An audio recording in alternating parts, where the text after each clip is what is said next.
Welcome back. We continue with the Ireland Contracting Nightly Sports Call. Once again, thanks to our new sponsors, Ireland Contracting from Glenshaw. They specialize in roofing, exterior storm damage. You have a problem, call them at Ireland Contracting. It's 412-575-2600. Bob Pompeani, Ron Cook here. Let's squeeze in more calls, and we'll begin with Scott in Brookline. Hey, Scott, how are you?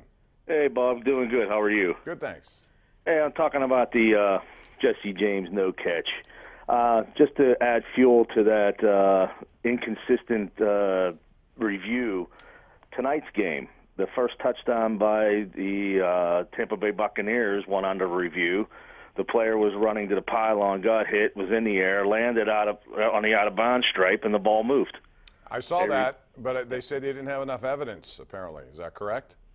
That's what they said that, but it was almost the exact same similar, although it was going out of bounds as opposed to crossing the goal line. Those rules, if you saw the one in the Jets earlier, it's interesting to me that the New England Patriots have been the beneficiaries of 3 of these calls. Yesterday, Jesse James, the one for them with Brandon Cooks against Houston, which was a no catch, and they called it and allowed it. It was the game-winning touchdown. And then in the Jets game with Austin Seferian-Jenkins. Did you see that play? I did not. Okay. Well, he's going for the pylon, right?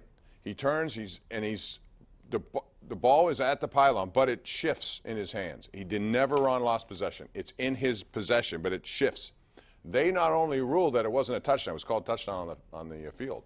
They changed it to a touchback. Fumble, New England possession. It's a horrible rule, Bob. And the whole thing is just. We all can agree on that. Well, what do they do? You got to do your eyes. People, that don't even know football can tell that it's a touchdown. They got to change it. But my point is, by the letter of the law, they made the correct call last night.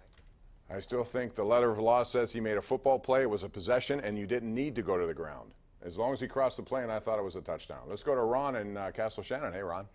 Yeah, how you doing, kids? Yeah, guys. Good. Yeah, I have 3 points to make.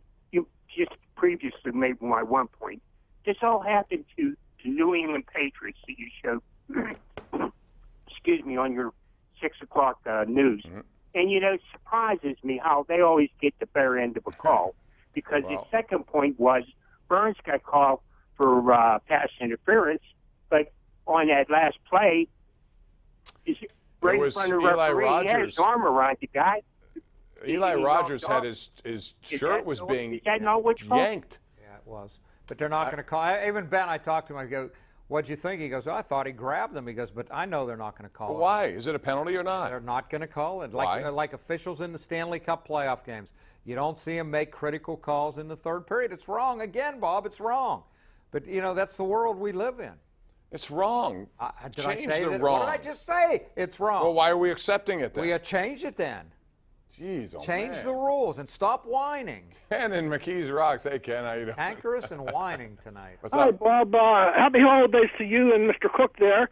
I don't know if you hit this subject, but what's his name? I call him G.I. Joe. I can't say his name. But with Gilbert coming back, is there any chance of maybe Hubbard going over there and relieving him of his duties once in a while? Because, I seen him on his backside twice yesterday. Got called for a tough holding call, Holding and then a false start. And a false start. And he's got Ben's blind side. If he doesn't pick up his game a little bit, they're going to knock Ben into the twilight zone. And then our season is going to be over without Ben. All right. As far as that is what Hubbard has done. Hubbard has been outstanding. He's going to make a lot of money. A lot of money as a free agent. But he could play all positions, too. He can. He could move over better than Villanueva. I'm not quite as down on Villanueva as the caller is, but he had a tough series yesterday. He did.